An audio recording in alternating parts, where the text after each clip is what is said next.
नमस्कार, जय हिंद साथियों। आपने उस दिन 29 जनवरी 2017 का बिहार एसएससी में पूछे गए क्वेश्चन का सॉल्यूशन देखा था, लेकिन मैथ्स का डिस्कशन इसलिए नहीं हो पाया था क्योंकि मैं टाइम पर नहीं आ पाया था।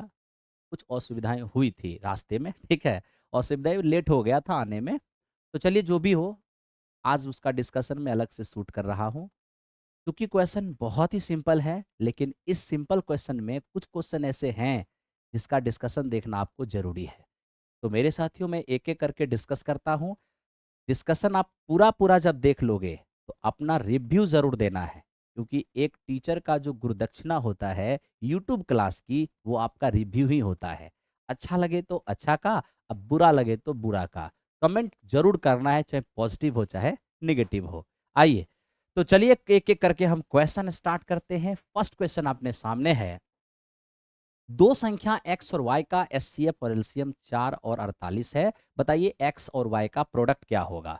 तो दो संख्या का गुणनफल एलसीएम इंटू एचसीएफ होता है, तो एलसीएम इंटू एचसीएफ जैसे ही करेंगे 192 आएगा। ऑप्शन नंबर ए इस क्वेश्चन का आंसर हो जाएगा। आइए चलते हैं क्वेश्चन नंबर 2 की ओर। फिर वही बात एलसीएम एचसीएम से फिर से क्वेश्चन है। इस बार दो भिन्न के एचसीएफ और एलसीएम में रिलेशन पूछ रहा है। तो जब कभी भी आप फ्रैक्शन का एलसीएम फाइंड करते हैं, तो इसके लिए आप न्यूमरेटर का यानी अंश का एलसीएम निकालते हैं, जबकि डिनोमिनेटर यानी हर का एचसीएफ निकालते हैं। लेकिन अगर किसी भिन्न का एचसीएफ पूछ लिया जाए तो क्या होगा?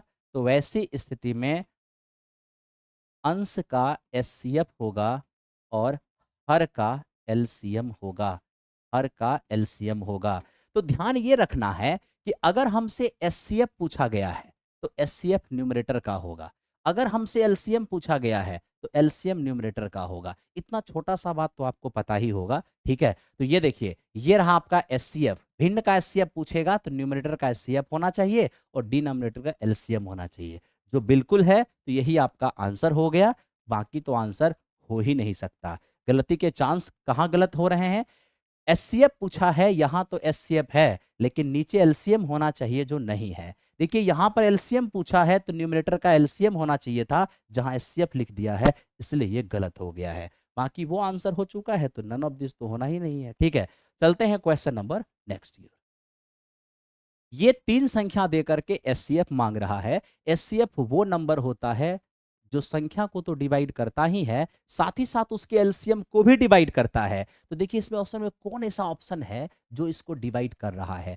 5 इन तीनों को नहीं काट रहा है, 1 को काट रहा है, 2 को नहीं काट रहा है, तो ये एचसीएफ नहीं हो सकता है। अब देखिए 7 इन दोनों को नहीं कट कर रहा है, 7 भी नहीं हो सकता है। 4 तीनों को काट रहा है, तीनों को डिवाइड कर रहा है, तो यही एचसीएफ हो जाएगा, ठीक है? और जब 4 एचसीएफ बनने के लिए तैयार है, तो वहां पर 2 की कोई वजूद नहीं, इसलिए ये आंसर नहीं हुआ। चलिए क्वेश्चन नंबर 3 की ओर चलते हैं। 3 नंबर क्वेश्चन है, 20 वस्तु का सीपी, 20 वस्तु का सीपी एक्स वस्तु के एसपी के बराबर है और 25% का लाभ हो रहा है। सबसे पहले 25% के लाभ का क्या मतलब होता है? 1/4 का लाभ। जब भी फ्रैक्शन को लाभ परसेंटेज को फ्रैक्शन में बदलते हैं तो नीचे सीपी मिलता है, अगर प्रॉफिट है तो न्यूमरेटर में प्रॉफिट रहता है, ठीक है?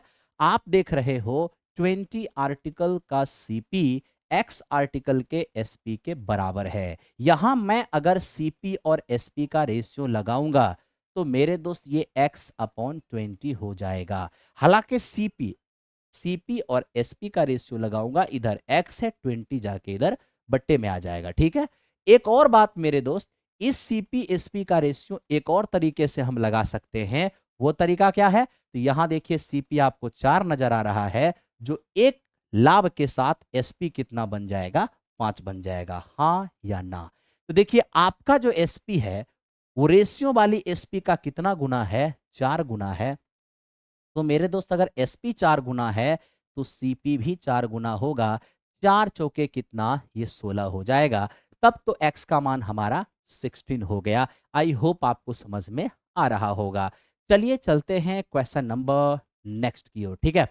ये क्या है? 7500 प्लस 1225/50। वेरी सिंपल है, आप इसको इससे कट कर दोगे 25 बार में, इसमें 25 ऐड कर दोगे, ऑप्शन नंबर बी इस क्वेश्चन का आंसर हो जाएगा। नेक्स्ट क्वेश्चन देखते हैं। देखिए ये आपसे कह दिया कि रूट के अंदर 12 का मतलब क्या होगा। सबसे पहले रूट का मतलब होता है 1/2 पावर का मीनिंग रूट होता है। रूट के अंदर 12 हो गया, 12 का मतलब 4 तिया 12, 4 का वर्गमूल 2 हो जाएगा, लेकिन 3 रूट के अंदर ही रहेगा। ऑप्शन नंबर ए इस क्वेश्चन का आंसर होगा। आइए चलते हैं क्वेश्चन नंबर नेक्स्ट। एक संख्या जिसके 7 गुना, ध्यान रखना, एक संख्या जिसके 7 गुना से 15 घटा दें तो संख्या के दुगुने से 10 अधिक प्राप्त होगा। तो ऐसा करते हैं, संख्या को ए मान लेते हैं, ठीक है। अब संख्या के 7 गुने में से अगर हम 15 घटा दें तो रिजल्ट के रूप में संख्या के 2 गुने से 10 अधिक प्राप्त होता है। तब तो 2a आके 7a में घटेगा, 5a हो जाएगा, और 15 जाके इधर जुटेगा, 25 हो जाएगा। यहां से a का मान हमारा 5 हो जाएगा। तो मेरे दोस्त हमारा जो हमारा जो मेरे दोस्त वो अंक पूछा था वो कितना हो गया है, 5 हो गया है। आइए चलते हैं क्वेश्चन नंबर नेक्स्ट की ओर।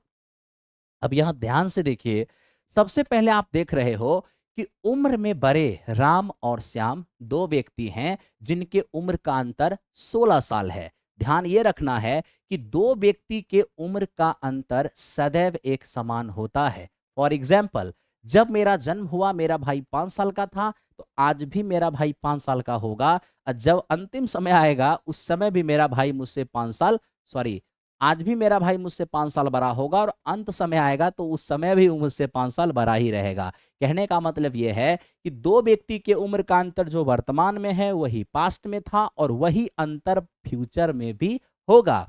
अब देखिए आपसे क्वेश्चन कह रहा है 6 years ago, यानी 6 साल पहले मेरे दोस्त राम और श्याम के उम्र के बारे में क्या कहा कि राम का उम्र श्याम के उम्र का 3 गुना बड़ा है, यानी 3 गुना है। तो देखो, राम 3 के और श्याम 1 के, दोनों के उम्र का अंतर कितना है, 2 है। मैंने अभी अभी कहा उम्र का अंतर सदैव एक समान होगा। अगर यहां अंतर 2 का है, ठीक है भाई, मतलब रेशियो में जो अंतर 2 का है वो 16 साल के बराबर होगा। एक रेशियो का मान यहां 8 साल होगा। एक का मान जैसे ही 8 साल होगा तो 3 का मान 24 साल हो जाएगा।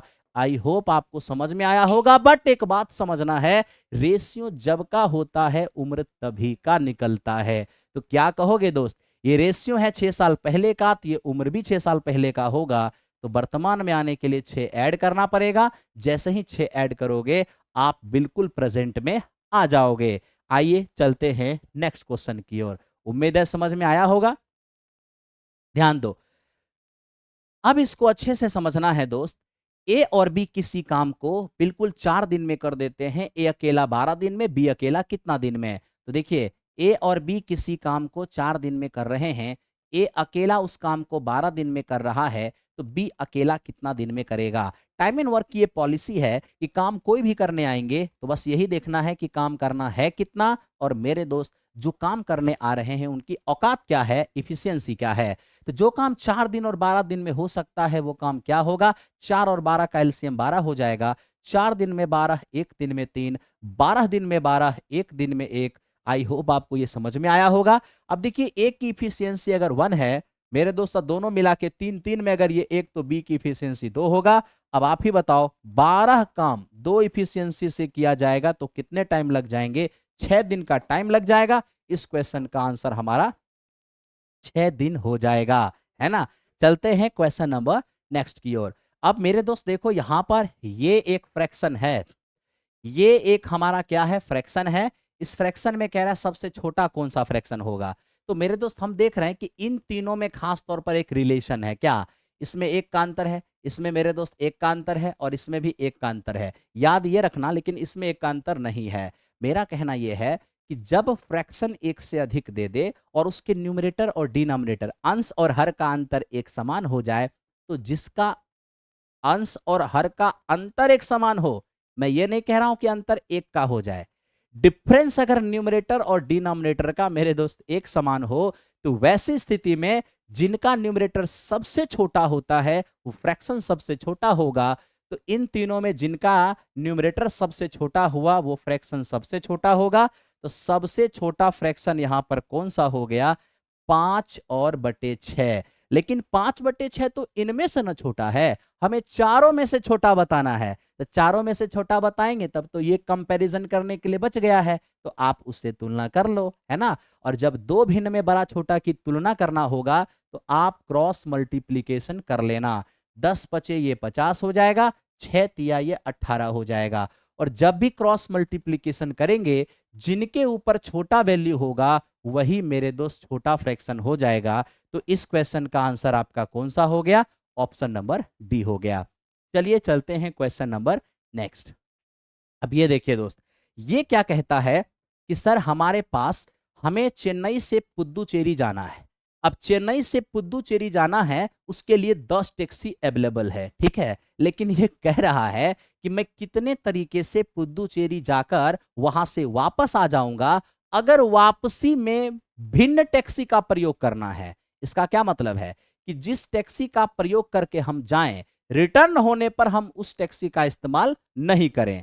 तब तो मेरे मित्र जिस समय हम जा रहे होंगे उस समय तो हमारे पास ऑप्शन कितने हैं? 10 टैक्सी। हम 10 में से किसी भी टैक्सी का प्रयोग करके जा सकते हैं। लेकिन जब हम पुद्दुचेरी से रिटर्न होंगे तो हम जिस टैक्सी का प्रयोग करके गए थे उसका इस्तेमाल नहीं करेंगे। तब तो 10 टैक्सी में एक ऑप्शन खत्म हो जाएगा, यानी आने के लिए हमारे पास 9 ऑप्शन होगा।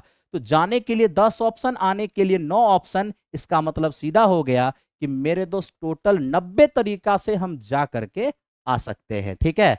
चलिए चलते हैं क्वेश्चन नंबर नेक्स्ट। 1 से लेकर 9 तक, 1 से अगर 9 तक आप जानना चाहते हैं, 1 2 3 4 5 6 7 8 और 9, ये हो गया मेरे दोस्त 9 संख्या, है ना। ये 9 डिजिट कह सकते हो अभी। तो मेरे मित्र 9 डिजिट का इस्तेमाल करके हमें 6 डिजिट वाली 1 2 3 4 और 5, ठीक है, 9 डिजिट का इस्तेमाल करके 6 डिजिट वाली मैं कितनी संख्या बना सकता हूं? तो मेरे दोस्त अगर कोई कोई कंडीशन नहीं दिया होगा तो वैसी स्थिति में आप शुरुआत फर्स्ट प्लेस से करना, ठीक है। अब आप ही सोचो, जब मैं यहां पर सजाने जाऊंगा तो फर्स्ट प्लेस पर सजाने के लिए मेरे पास कितने ऑप्शन हैं? मेरे पास 9 ऑप्शन हैं। 1 से 9 तक यानी 9 ऑप्शन हैं। अब 9 में से कोई एक यहां बैठ गया तो बच जाएंगे 8, 8 में से कोई एक बैठ गया तो बच जाएगा 7, 7 में से कोई एक बैठ गया तो बच जाएगा 6, 6 में से कोई एक बैठ जाएगा तो बच जाएगा 5, 5 में से कोई एक बैठ जाएगा तो बच जाएगा 4। तो मेरे दोस्त जरा ध्यान से देखना मेरे दोस्त, अब इसे आपस में मल्टीप्लाई कर देना, 20 छके 120, सते 840 हो जाएगा। और 8 नवे मेरे दोस्त 72, करना है मल्टीप्लाई, लास्ट में तो जीरो ही रहेगा, लेकिन 4 दूनी 8, उससे जस्ट पहले 8, यानी इकाई स्थान पे 0 और दहाई स्थान पे 8 आएगा। तो इस क्वेश्चन का आंसर यही तो हमें दिख रहा है, इकाई पर 0 और दहाई पर 8, और तो कहीं नहीं दिख रहा है वैसा, हाँ या ना? आप कहोगे हाँ। चलिए चलते हैं नेक्स्ट क्वेश्चन। अब देखो ये कैसा क्वेश्चन है दोस्त। ये 29 जनवरी 2017 बिहार एसएससी का एक ऐसा सवाल, ये मेरे दोस्त मेरी अहंकार मत समझना या किसी की क्रिटिसाइज मत समझना। आप बहुतों चैनल पे इसका डिस्कशन हुआ है, आप एक भी चैनल, 99.9% गारंटी है कि शायद ही किसी चैनल ने इस क्वेश्चन को अपने डिस्कशन में रखा है, ठीक है। किसी ने इसको गलत कह दिया है, किसी ने कह इसको स्किप ही कर दिया है, और किसी ने सेट में रखा ही नहीं है, ठीक है। तो आखिर क्या था इस क्वेश्चन में? मेरे दोस्त मैं इस क्वेश्चन के लिए पूरा एसएससी का प्रीवियस क्वेश्चन, पूरा रेलवे का प्रीवियस क्वेश्चन देखा। आज तक एसएससी और रेलवे के एग्जामिनेशन में कभी ऐसा नहीं हुआ, हालांकि एसएससी तो कभी कभार ही प्रोबेबिलिटी पूछती है लेकिन रेलवे तो लगभग पूछती है, ऐसा सवाल नहीं देखने को मिला, ठीक है। अब कहोगे सर तो क्या ये क्वेश्चन बहुत अच्छा था? ये क्वेश्चन वेरी वेरी इंपॉर्टेंट। अगर मैं यहां पर एक डायलॉग मार दूं तो मेरे दोस्त वो डायलॉग सटीक बैठेगा। आप लोग पवन सिंह के बहुत बड़े फैन हैं, है ना? फैन होते हैं लगभग। पवन सिंह का एक डायलॉग आपको हमेशा याद रहता है, झमकौला से हुई, झमकौला से हुई, पावर यहीं से शुरू यहीं पे खत्म, और केहू पावर कहां से लेके आई। मतलब ये क्वेश्चन यही कह रहा है, ठीक है। तो मेरे दोस्त आइए देखते हैं कि आखिर इस क्वेश्चन में कौन सा ऐसा रहस्य था, थोड़ा डिटेल में इसको सॉल्व करेंगे। देखिए क्या है ये। कहता है कि x and y take turn in throwing 2 dice, x और वाई 2 डाइस थ्रो करता है, okay? The first to throw sum 9 being awarded, इन दोनों में से जो पहले फेंकेंगे और अंकों का योग 9 हो जाएगा, वो उनको अवार्ड दिया जाएगा, यानी उनको जीता हुआ माना जाएगा। फिर क्या लिखता है? Find the ratio of probability of their winning, उनके जीतने की, मतलब एक्स के भी जीतने की और वाई के भी जीतने की जो प्रोबेबिलिटी होगा, उनका रेशियो बताइए क्या होगा। लास्ट में ये कह दिया कि if x has the first throw, अगर सर्वप्रथम थ्रो करने वाले एक्स हैं। उसी को हिंदी में बड़ी शॉर्ट लैंग्वेज में लिखा, एक्स और वाई दो पासे फेंकते हैं, एक्स खेल की शुरुआत करता है, उनके सर्वप्रथम 9 आने की संभावना का अनुपात क्या होगा, ये थोड़ा सा लैंग्वेज को हिडन कर लिया है, ठीक है, लेकिन अंडरस्टैंडिंग अगर ध्यान से देखेंगे तो वही मिलेगा। मेरे दोस्त, मैं आपसे एक सवाल पूछता हूं, पहले तो ये बताओ कि अगर दो डाइस को हम फेंकेंगे, तो मेरे मित्र डाइस को फेंकने के बाद उस पर 1 2 3 4 5 और 6 इन्हीं में से कोई आएगा? आप कहोगे हाँ। एक डाइस को जब हम फेंकते हैं तो 6 घटना घटती है, जब हम दो डाइस को फेंकते हैं तो टोटल 36 घटना घटती है।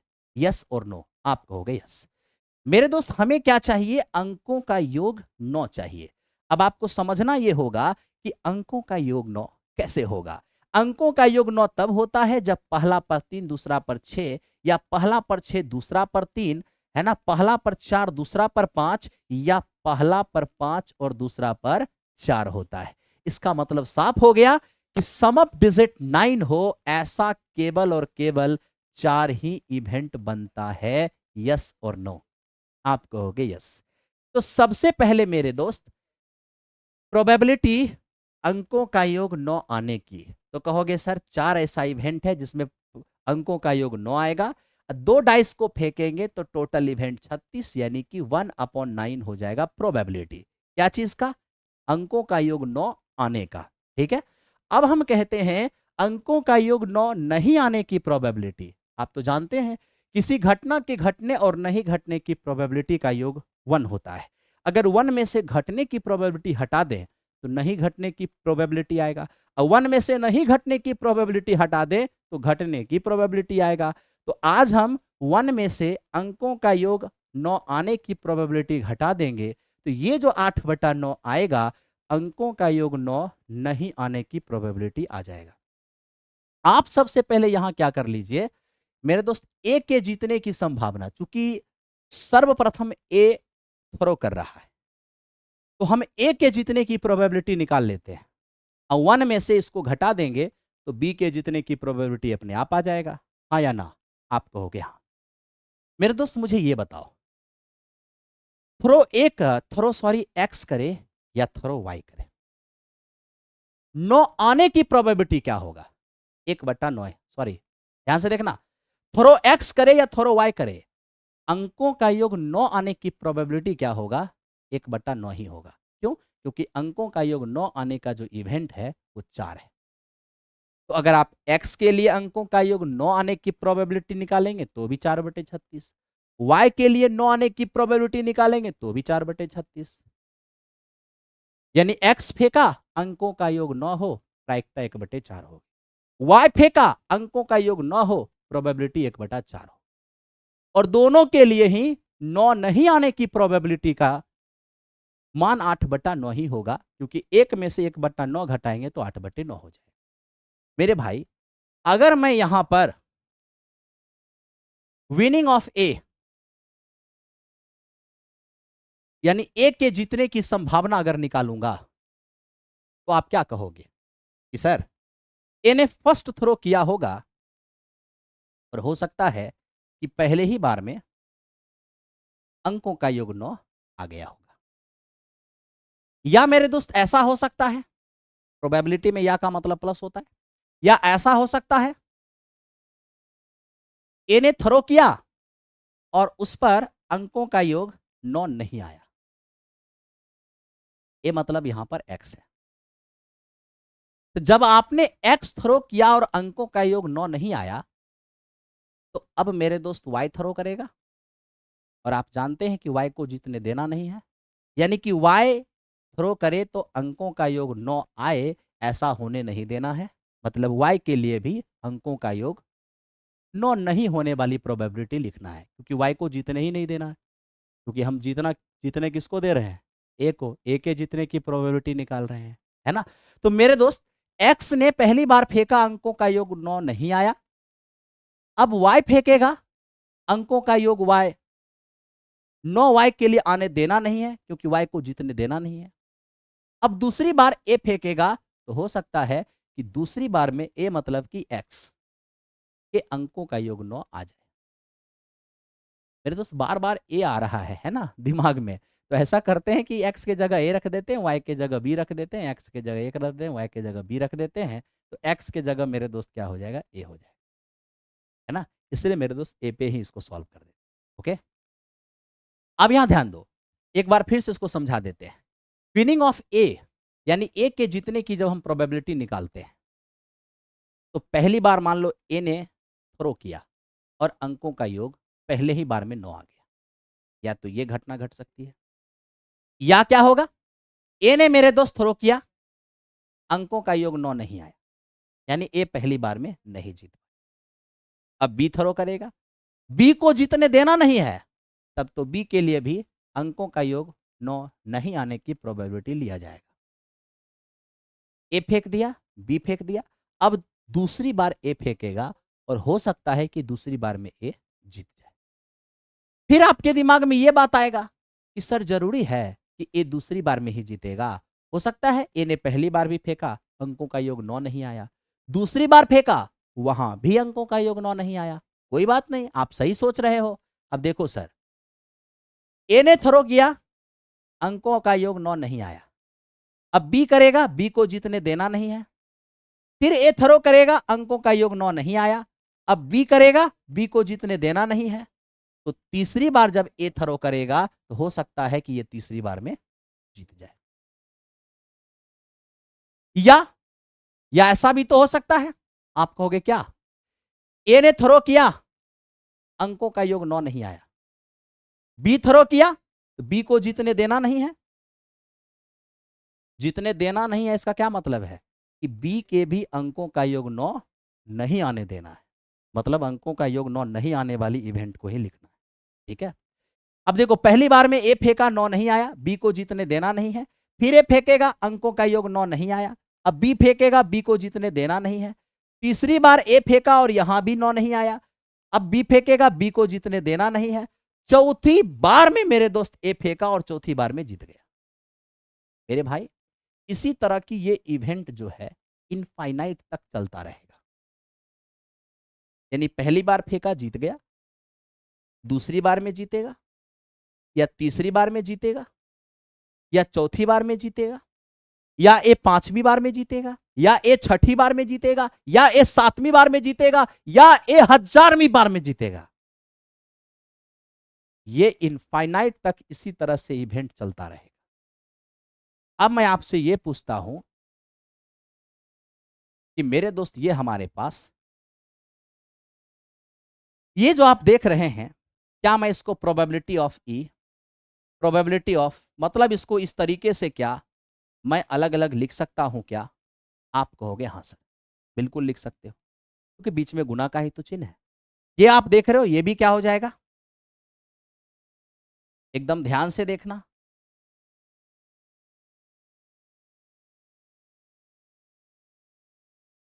1 2 3 4, मतलब 4 बार नहीं आने की प्रोबेबिलिटी है और 5वीं बार में। या मेरे दोस्त, इसको कैसे लिख सकते हैं? पीई 9 नहीं आने, 9 नहीं आने, 9 नहीं आने, केमी बार में 9 आया है? 1 2 3 4 5 6 7, 1 2 3 4 5, 5 हो गया है।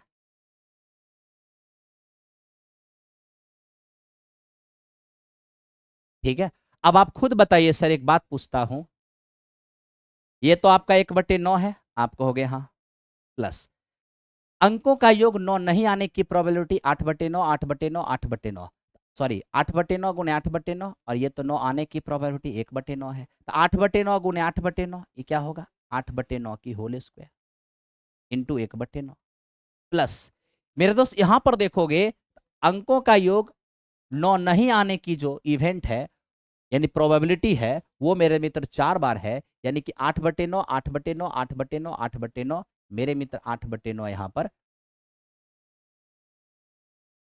ध्यान से देखना है। सजावट में पहली बार, दूसरी बार, तीसरी बार में जीता है। ठीक है, यहां मेरे दोस्त दूसरी बार में जीता है, यहां तीसरी बार में जीता है। अच्छी बात है। ठीक है, चलिए तो मेरे दोस्त यहां पर ये हमारे पास 4 हो गया और यहां ये जो है अंकों का योग 9 आने की प्रोबेबिलिटी 1/9। अब यहां क्या देखेंगे 1 2 3 4 5 6, तो हम यहां देख रहे हैं 8/9 की पावर 6 और इनटू मेरे दोस्त ये अंकों का योग 9 आने की प्रोबेबिलिटी जो है 1/9। इसी तरीके से ये चलता रहे। अब आप इस सब में देखो तो 1/9 जो है आपका कॉमन आ जाएगा।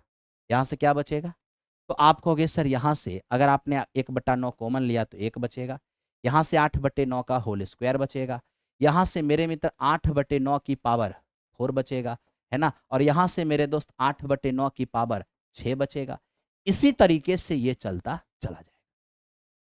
मैं आपसे कुछ पूछता हूं, मेरे दोस्त जरा इसको देखो, क्या है ये?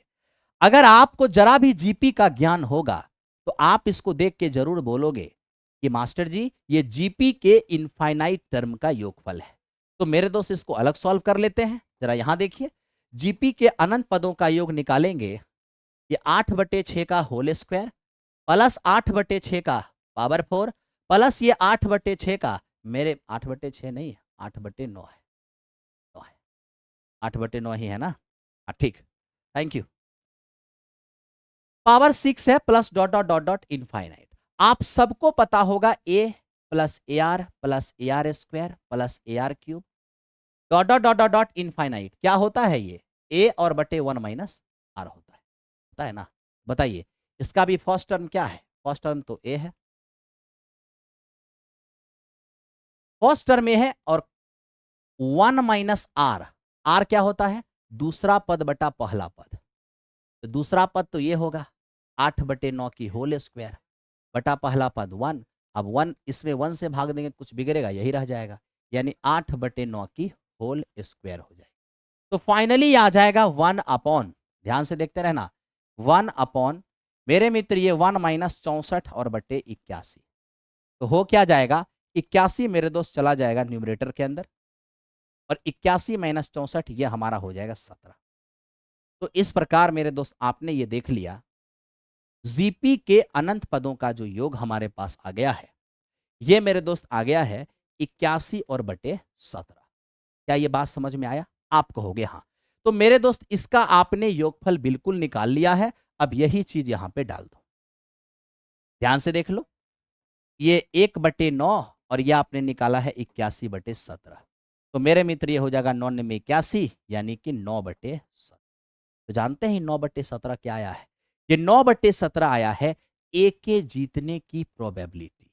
तो ए के जीतने की प्रोबेबिलिटी मेरे मित्र 9/17 आया है। मैं चाहता हूं कि इसको थोड़ी देर के लिए थोड़ा सा ऊपर से हटा दूं। तो अब आप स्वयं बताना मुझे, मुझे स्वयं बताना कि अगर ए के जीतने की प्रोबेबिलिटी, विनिंग ऑफ ए की जो प्रोबेबिलिटी है, अगर मेरे दोस्त ये 9/17 है, तो आप ही बताइए विनिंग ऑफ बी की प्रोबेबिलिटी क्या होगा? विनिंग ऑफ बी की प्रोबेबिलिटी, तो मेरे मित्र क्या करोगे 1 में से ए के जीतने की संभावना को हटा दो, बी के जीतने की संभावना अपने आप आ जाएगा। आएगा तो रियल में वो ए के हारने की संभावना, लेकिन ए हारेगा मतलब बी जीतेगा, है ना। तो मेरे दोस्त ये हो गया ए के जीतने की संभावना, ये हो गया बी के जीतने की संभावना। तो आपसे विनिंग ऑफ ए और मेरे मित्र विनिंग ऑफ बी की प्रो रेशियो मांगा था। तो भैया ए के जीतने की संभावना 9/17 आया है और बी के जीतने की संभावना 8/17 आया है। 17 से 17 कटेगा, 9:8 इस क्वेश्चन का आंसर होगा। आई होप कि आपको यह बात समझ में आ गया होगा। मेरे दोस्त ये डेंजरस क्वेश्चन में से एक था, लेकिन ये आपको समझाने के लिए मैंने इतना लिखा है। इसको मेरे दोस्त एग्जाम हॉल के अंदर शॉर्टकट में भी बनाया जा सकता है। अब देखिए एग्जाम हॉल के अंदर शॉर्टकट में कैसे बनाते हैं वो भी आपको समझा देता हूं। इतना ये सब कुछ हटा करके मैं आपको पेपर के अंदर इसको कैसे शॉर्टकट में बनाया जाएगा वो दिखाता हूं। ध्यान से आप लोग देखिए इसको, ठीक है। पेपर के अंदर इसको शॉर्टकट में कैसे बनाएंगे वो देखिए। सबसे पहले मैंने आपको प्रोबेबिलिटी बताया है, दो डाइस को फेंकेंगे, 6 का स्क्वायर 36 इवेंट होगी। दोनों डाइस पर आए अंकों का योग 9। ऐसी कितनी घटना, अंकों का योग 9 कब होगा, जब 3 और 6 आएगा, या पहला पर 6 दूसरा पर 3 आएगा, पहला पर 4 दूसरा पे 5 आएगा, या पहला पर 5 दूसरा पे 4 आएगा। यानी कि ऐसा कितना इवेंट है, 4 इवेंट है। इसका मतलब ये हो गया, ठीक है, कि सम 9 आने की प्रोबेबिलिटी क्या होगा, सम 9 आने की प्रोबेबिलिटी हो जाएगा 4 और बटे में 36, यानी कि 1/9। तब तो मेरे मित्र 9 नहीं आने की प्रोबेबिलिटी क्या होगा, 1 में से आने की प्रोबेबिलिटी हटा दो, नहीं आने की प्रोबेबिलिटी आ जाएगा। ठीक है, अब ध्यान से देखना, हम तुरंत यहां पर प्रोबेबिलिटी निकाल लेंगे किसके जीतने की, मेरे दोस्त तुरंत प्रोबेबिलिटी हम निकाल लेंगे ए के जीतने की, यानी विनिंग ऑफ ए। ए के जीतने की प्रोबेबिलिटी क्या आएगा, ए फर्स्ट थ्रो किया है, यानी पहले पहले ए थ्रो किया है, पहला थ्रो ए किया है, हो सकता है पहले ही बार में अंकों का योग 9 आ जाए, या ऐसा हो सकता है पहली बार थ्रो किया, अंकों का योग 9 नहीं आया, तो 9 नहीं आने की प्रोबेबिलिटी है 8/9। मेरे मित्र दूसरी बार जब ए ने मेरे दोस्त थ्रो किया, 9 नहीं आया, तो अब बी थ्रो करेगा, और आप जान रहे हो कि हमको ए को जिताना है, अब तो बी को जीतने तो देंगे नहीं, यानी बी के लिए अंकों का योग 9 आने देंगे नहीं। तो बी के लिए अंकों का योग 9 नहीं आए, इसकी प्रोबेबिलिटी क्या होगा, तो मेरे मित्र अंकों का योग 9 आए, ए के लिए निकालो चाहे बी के लिए निकालो, 9 आने की प्रोबेबिलिटी 1/9 ही होगा। ओके, कैसे, अगर डाइस बी फेंकेगा, अंकों का योग 9 आएगा, तो वहां भी तो 4 ही घटना घटेगा, यही चारों घटेगा जब 9 आएगा, यानी बी के लिए भी अंकों का योग 9 आने की प्रोबेबिलिटी 1/9 ही होना है, और नहीं आने की प्रोबेबिलिटी 8/9 ही आना। ठीक है, तो आप सीधे सीधे ऐसा समझो, चाहे ए हो या बी हो, अंकों का योग 9 आने की प्रोबेबिलिटी 1/9 और 9 नहीं आने की प्रोबेबिलिटी 8/9। ठीक है, तो मेरे दोस्त ए ने पहली बार में थ्रो किया, 1/9 आ जाएगा, यानी पहली ही बार में जीत जाएगा। या मेरे दोस्त ए थ्रो किया, अंकों का योग 9 नहीं आया, बी के लिए अंकों का योग 9 आने देना नहीं है ना, इसका मतलब जब दूसरी बार में ए फेंकेगा, तो यहां पर अंकों का योग 9 आ जाएगा। या मेरे दोस्त ऐसा हो सकता है कि ए ने पहली बार फेंका, 9 नहीं आया, बी को आने देना है नहीं, दूसरी बार में ए ने फेंका, यहां भी मेरे दोस्त 9 नहीं आया, तो दूसरी बार बी फेंकेगा, तो बी को तो 9 आने देना नहीं है। इसका मतलब यह हुआ कि तीसरी बार में जब ए फेंकेगा, तो अंकों का योग 9 आएगा, यानी या तो पहली बार में आ जाएगा, या दूसरी बार में आ जाएगा, या तीसरी बार में आ जाएगा। यानी ये देखो, ए के लिए नहीं आया, ए के लिए नहीं आया, ए के लिए आ गया, यानी ए पहली बार में फेंका तो अंकों का योग 9 आ गया, दूसरी बार फेंका तो आ गया, या तीसरी बार फेंका तो आ गया, या चौथी बार फेंका तो आ गया, या इनफाइनाइट टाइम्स फेंका तो आ गया। यानी ए या तो पहली बार में जीतेगा, नहीं तो दूसरी बार में जीतेगा, नहीं तो तीसरी प्रयास में जीतेगा, नहीं तो चौथी प्रयास में जीतेगा। मतलब ये पॉसिबिलिटी जो है उसके लिए बनता चला जाएगा, कभी खत्म ही नहीं होगा। ठीक है, तो मेरे दोस्त ये सीरीज इसी तरह से इनफाइनाइट तक चलता चल जाएगा। अब हम देख रहे हैं कि सब में 1/9 कॉमन है, तो हम 1/9 कॉमन कर लेंगे, यहाँ पर ये 1 हो जाएगा, यहाँ पर ये 8/9 की होल स्क्वायर हो जाएगा, और मेरे मित्र यहाँ पर 8/9 की पावर 4 हो जाएगा, और इसी तरीके से ये चलता रहेगा इनफाइनाइट। ये तो 1/9 अपने जगह पे ही रहेगा, लेकिन ये जीपी है, और जीपी के अनंत पदों का योग क्या होता है मेरे मित्र, a/1 - r। आर क्या होगा, दूसरा पद बटा पहला पद, इसमें से भाग देंगे, तो मेरे मित्र 8/9 का होल स्क्वायर, यानी कि हम डायरेक्ट कह सकते हैं कि इसमें से भाग देंगे तो 8/9 का स्क्वायर ही आएगा, यानी 64/81। ठीक है, तब तो ये 1/9 हो जाएगा, 81 ऊपर चला जाएगा, नीचे 17, यानी कि 9/17। तो 9/17 जो है वो ए के जीतने की प्रोबेबिलिटी है। अगर हम बी के जीतने की प्रोबेबिलिटी निकालेंगे, 1 में से ए के जीतने की प्रोबेबिलिटी को घटा दो, तो बी के जीतने की प्रोबेबिलिटी अपने आप आ जाएगा। अब मेरे दोस्त हम यहां पर ए के जीतने की प्रोबेबिलिटी और मेरे दोस्त बी के जीतने की प्रोबेबिलिटी का अगर रेशियो लेने चले जाते हैं, तो इस प्रकार हमारे इस क्वेश्चन का आंसर मेरे भाई 9:8 हो जाएगा। ऑप्शन नंबर ए इस क्वेश्चन का आंसर हो जाएगा। आई होप कि आपको यह बात समझ में आ गया होगा।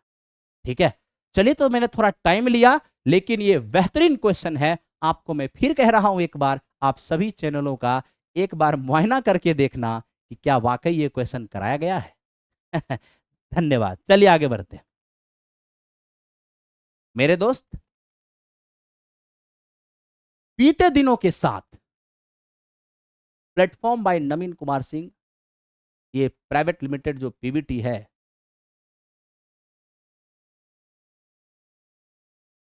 सिर्फ और सिर्फ आप सभी के मुंह पर होगा। वर्षों से भी रहा है, आगे भी रहेगा। इस सिलेक्शन चाहिए तो प्लेटफॉर्म बाय नवीन कुमार सिंह से जुड़िए, क्योंकि यहां फैकल्टी अपने आप में सभी वो सागर है जिसमें आप अपना अध्ययन करके अपने सिलेक्शन तक पहुंच सकते हैं बहुत ही आसान तरीके से। ये अहंकार नहीं है दोस्त, ये बरसों की तपस्या है। चलिए बाकी चलते हैं आगे। मेरे दोस्त, ये क्वेश्चन क्या कहता है? एक पेटी में 9 गेंद है, 2 लाल, 3 नीली और 4 काली। 3 गेंद निकाली जाती है, क्या संभावना होगी कि सब अलग अलग कलर की होगी? भिन्न कलर की मतलब होता है अलग अलग कलर की, है ना। 2 लाल गेंद है, 2 रेड बॉल है, 3 जो है मेरे दोस्त वो ब्लू बॉल है, और मेरे भाई 4 जो है वो ब्लैक बॉल है। टोटल 9 गेंद, 9 में से 3 निकाले हैं और तीनों अलग अलग कलर की हो। इसका मतलब ये हुआ लाल में से एक होगा, एक ब्लू में से होगा और एक ब्लैक में से। किसी घटना को जब तक पूरी तरह से कवर नहीं कर लिया जाता, तब तक बीच में गुना का चिन्ह आता है, और उसी घटना को अगर दूसरे तरीका से भी अंजाम दिया जा सकता है तो वहां प्लस का साइन आता है। उसी को हम प्रोबेबिलिटी की भाषा में ये कहते हैं, या के लिए प्लस, ठीक है, या के लिए मेरे दोस्त प्लस, और के लिए यानी इंग्लिश के एंड के लिए गुना। जैसे आज देखिए 3 गेंद चुनना है ना, तो जब तक तीनों गेंद का सिलेक्शन नहीं हो गया तब तक बीच में क्या है? गुना का चिन्ह, है ना। लेकिन मुझे ये बताइए, आपने तीनों गेंद निकाला किस से? मेरे मित्र 9 में से निकाला है, 9 गेंद में से निकाला, ठीक है। आपको ये पता होना चाहिए कि NC1 का मतलब n होता है, और साथ ही साथ ये 9C3 को अगर सॉल्व करना है तो मेरे भाई यहां पर अगर ये 9 है तो आप, सॉरी, यहां पर अगर 3 है तो 9 को आप एक एक घटते हुए 3 बार लिखिए, और ये जो 3 है ये मेरे दोस्त इसको 1 तक ले जाइए। इसको काटेंगे सीधा सीधा, 6 से 12 बार में कटेगा, 12 सते 84 हो जाएगा। तो मेरे दोस्त 2C1 2 हो गया, 3C1 3 हो गया, 4C1 4 हो गया, तब तो 6 चौके 24 और नीचे हो जाएगा 84, यानी 12 दूनी 24, 12 सते 84। इस क्वेश्चन का आंसर ऑप्शन नंबर ए हो जाएगा। चलिए चलते हैं क्वेश्चन नंबर नेक्स्ट। अब इसको देखते हैं, 12 खिलौने में से 5 कितने तरीके से चुने जा सकते हैं अगर एक विशेष खिलौना हमेशा सम्मिलित किया जाता है? इसका मतलब यह हुआ एक विशेष खिलौना 12 में से ऐसा है जो मेरे मित्र, है ना, 12 में से एक ऐसा है जो ऑलरेडी सेलेक्टेड है, जो ऑलरेडी क्या है? सेलेक्टेड है। फिर ये क्या कहता है? यहां ध्यान देना, 12 में से 5 को चुनना था, एक का सिलेक्शन पहले से है, तो गेंद बच गया 11, जिसमें से अब चुनना कितना रह गया? 5 चुनना था, एक हमने चुन लिया है, तो चुनने के लिए केवल 4 रह गया। अगर इसको सॉल्व करना है तो मेरे मित्र यहां 4 लिखा है, तो 11 को 4 बार लिखना है, एक एक घटते हुए, एक एक घटते हुए 4 बार लिख दिए। और ये जो नीचे 4 है इसको मेरे दोस्त 1 तक चले गए। अब ये 4 दूनी 8 हो जाएगा, 3 तिया 9 हो जाएगा, 33 दहे का 330। तो मेरे दोस्त इस क्वेश्चन का आंसर 330 हो जाएगा। चलते हैं क्वेश्चन नंबर नेक्स्ट की ओर। ये क्या कहता है? ये कहता है कि एक आदमी हर एक तस्करी में, हर एक तस्तरी में 9 मूंगफली रखता है, तो मेरे दोस्त 2 तस्तरी खाली रह जाता है। लेकिन जब वो हर तस्तरी में 6-6 मूंगफली रखता है तो 3 मूंगफली ही बच जाता है। तस्तरी कितना है? मान लेते हैं तस्तरी है A, ठीक है। जब वो 9 मूंगफली तस्तरी में रखता है तो जितना तस्तरी है उससे केवल, मतलब उससे 2 कम ही तस्तरी फुल हो पाता है। मेरी बात को समझिए। अगर तस्तरी की संख्या एक ए है, ठीक है, जब हम हर तस्तरी में 9 मूंगफली रखते हैं तो ए जो तस्तरी है उसमें से 2 तस्तरी खाली ही रह जाता है। इसका मतलब भरता कितना है? A-2। इसका मतलब भरता कितना है? A-2। ठीक है, फिर देखिए, जब हर तस्तरी में हम 6-6 मूंगफली रखते हैं तो मेरे मित्र 3 मूंगफली ऐसा है जो एक्स्ट्रा बच जाता है। तब में जब 9-9 रखते हैं तो A-2 ही फुल हो पाता है। जब सब में 6-6 रखते हैं तो 3 मूंगफली एक्स्ट्रा बच जाता है। इधर भी मूंगफली की कुल संख्या, इधर भी मूंगफली की कुल संख्या। बताइए, 9A-18 ये हो जाएगा 6A+3। 9 में से 6 गया तो यहां 3A और बराबर 21 हो जाएगा। ए का मान हो गया 7। ठीक है, तस्तरी हो गया आपका 7। चलिए चलते हैं नेक्स्ट क्वेश्चन पे। मेरे दोस्त ये तो बहुत ही आसान है। आपने यहां पर इसको 25 बार में काटा, बी का मान 25 आ गया। ए है -5² जो 25 आ जाएगा। ए बराबर हो जाएगा बी। चलते हैं क्वेश्चन नंबर नेक्स्ट। मेरे दोस्त नेक्स्ट क्वेश्चन है, हमें ये कह रहा है कि सर 7 का न्यूनतम गुणज जो 4 शेष छोड़ देता है, कब? जब उसमें इन सब से भाग देते हैं। यानी वो सबसे छोटी संख्या, और वो भी क्या? 7 का मल्टीपल, मतलब 7 से कटने वाली। तो क्या ये 7 से कटने वाली है? क्या ये 7 से कटने वाली है? क्या ये 7 से कटने वाली है? क्या ये 7 से कटने वाली है? यस, आंसर तो आ गया। लेकिन मेरे दोस्त आपको बेसिक से समझना होगा, 6, 9, 15 और 18 ये 4 ऐसी संख्या है, इन चारों से भाग लगने वाली वो सबसे छोटी संख्या, ध्यान देना मेरा बात, वो सबसे छोटी संख्या जिनमें इन चारों से भाग दे तो 4 रिमाइंडर आए, लेकिन वो 7 का गुणज हो, यानी 7 से कटने वाली हो। तो मेरे मित्र, इन सब से भाग दूं और 4 रिमाइंडर आए तो वो सबसे छोटी संख्या इन सब से कटने वाली, अर्थात इनके एलसीएम से 4 ज्यादा होगा। तो इन सब का एलसीएम आ जाएगा 90। अब देखो एलसीएम निकालते कैसे हैं। जब एलसीएम निकालना हो ना, तो वह उस समय अगर कोई ऐसी संख्या हो जो इसमें से किसी को काट रहा हो तो उसको इग्नोर कर देना। जैसे 18 जो है 9 से भी कट रहा है, 6 से भी कट रहा है, तो 9 और 6 को सोचना भी नहीं है ना? सिर्फ 15 और 18 को सोचिए, क्योंकि जो 18 से कटेगा ना, 9 और 6 से अवश्य कटेगा। तो 15 और 18 का एलसीएम हो गया 90। मेरे मित्र, ये तो कट्टे वाली है, हमें 4 रिमाइंडर चाहिए, 4 2 जोड़ दीजिए तो हो जाएगा 94। लेकिन ये 94 आंसर इसलिए नहीं जाएगा क्योंकि हमें 7 का गुना चाहिए और 7 से ही कट नहीं रहा है, तो ये हमारा आंसर नहीं जाएगा। तो फिर 7 से कटने के लायक हम बनाएंगे कैसे? तो मेरे दोस्त, एलसीएम से 7 से कटने वाली नंबर हमारा नहीं बन पाया है, तो अब हमें एलसीएम के मल्टीपल में चलना होगा, यानी एलसीएम के किसी मल्टीपल से 4 ज्यादा। किस मल्टीपल से? उस मल्टीपल से जिससे कि मेरे दोस्त ये 7 से कट जाए। तो ऐसा कीजिए ना, 7 से कटने वाली बनाइए। अब 7 से कटने वाली बनाने का स्मार्ट तरीका क्या है? यहां के का मान रखना शुरू करेंगे तो सॉल्यूशन टफ हो जाएगा। स्मार्ट तरीका यह है कि आप 90 के में से 7 से कटने वाली को साइड कर दीजिए। अब ये 7 से भाग देंगे, 12 सत्ते 84, यानी 84 के जो है ये 7 से कट जाएगा। बच जाएगा 6 के और +4। के का मान यहां रखना तो टफ था, लेकिन यहां रखना मेरे मित्र ये 6 के और +4 है। के का मान यहां रखना बहुत ही आसान है। अब आप स्वयं बताइए कि ये जो आपका 84 है तो 7 से कट जाएगा। के का मान क्या रखें कि 4 से कटेगा? 7 से कटेगा, सॉरी। के का मान 1 रखेंगे नहीं, 2 रखेंगे नहीं, 3 रखेंगे, 4 रखें। के का मान 4 रखेंगे, 24 और 28 हो जाएगा और 28 7 से कट जाएगा। यानी आपको पता चल गया कि हमारा जो रिजल्ट होना है वो एलसीएम के चौथे मल्टीपल से 4 ज्यादा, यानी 364। इस क्वेश्चन का आंसर हो जाएगा 364। आई होप कि आपको ये बात भी समझ में आ गया होगा। चलते हैं क्वेश्चन नंबर नेक्स्ट। अब देखिए ये क्या है। ये मेरे दोस्त हमसे कहता है कि बैंक एक शब्द है जिसके अक्षरों को व्यवस्थित करना है कितने अलग अलग तरीकों से। अब देखो 4 लेटर है तो 4 स्थान बना लो। 4 लेटर को 4 स्थान पर कितने तरीके से सजाएंगे? तरीका वेरी सिंपल है, फैक्टोरियल 4, जिसे आप कह सकते हो 24, या इसको आप प्रमुटेशन के बेसिक मेथड से भी बना सकते हो क्या? तो मेरे दोस्त ये 4 लेटर है, पहला स्थान के लिए 4 ऑप्शन है, कोई एक बैठ जाएगा, दूसरे के लिए 3 ऑप्शन बचेगा, 3 में से कोई एक बैठ जाएगा, इसके लिए 2 ऑप्शन बचेगा, 2 में से कोई एक बैठ जाएगा, इसके लिए 1 ऑप्शन बचेगा। अगर 4 ऑप्शन हमारे पास है, 4 स्थान भी है, तो पहला स्थान के लिए तो 4 ऑप्शन है, 4 में से कोई एक बैठेगा। अब 4 में से कोई एक बैठ जाएगा तो बच जाएगा 3, दूसरे के लिए 3 ऑप्शन बचा। 3 में से कोई एक बैठ जाएगा, बच जाएगा 2, इसके लिए 2 ऑप्शन बचा। 2 में से कोई एक बैठ जाएगा, बच जाएगा 1, यानी इसके लिए 1 ऑप्शन, है ना? तो मेरे दोस्त लास्ट में इसको गुना कर देते हैं, क्या हो जाता है 24। चलिए चलते हैं अगले क्वेश्चन की ओर। देखिए ये क्वेश्चन क्या कहता है, ये कहता है कि सर वालिग, वालिग और मेरे मित्र बच्चे, दो बालिग दो बच्चे के लिए संग्रहालय टिकट 24 रुपए की कीमत लेता है। यदि बच्चे की टिकट का प्राइस बालिग की तुलना में आधा है, मान लेते हैं बालिग के टिकट का मूल्य 2 है, बच्चे के टिकट का मूल्य क्या हो जाएगा, 1 हो जाएगा।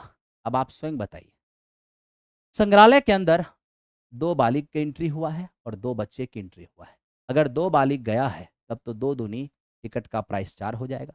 अगर दो बच्चे गए हैं, एक बच्चे को 1 रुपए तो दो बच्चे को 2 रुपए लगेगा।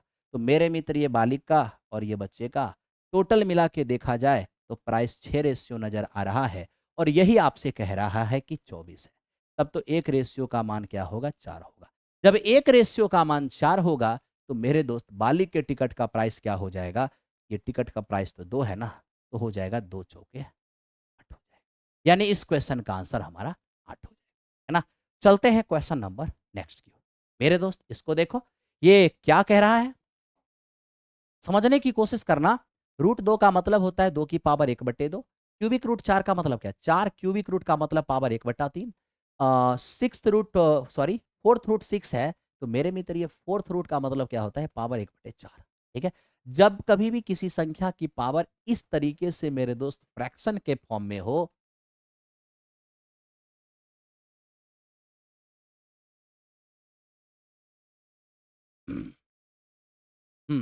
अब ध्यान दीजिए, जब कभी भी ऐसा हो कि किसी संख्या की पावर इस तरह से फ्रैक्शन के फॉर्म में हो, तो सबसे पहले मेरे दोस्त क्या करते हैं, इस फ्रैक्शन पावर को इंटीजर बना देते हैं।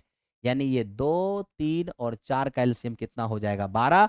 12 से सबके पावर को मल्टीप्लाई कर दीजिए, क्या हो जाएगा, 2 की 6 पावर, 4 की 3 पावर, और सॉरी 4 की 3 पावर नहीं, 4 की 4 पावर, और मेरे मित्र ये जो है 4 की 3।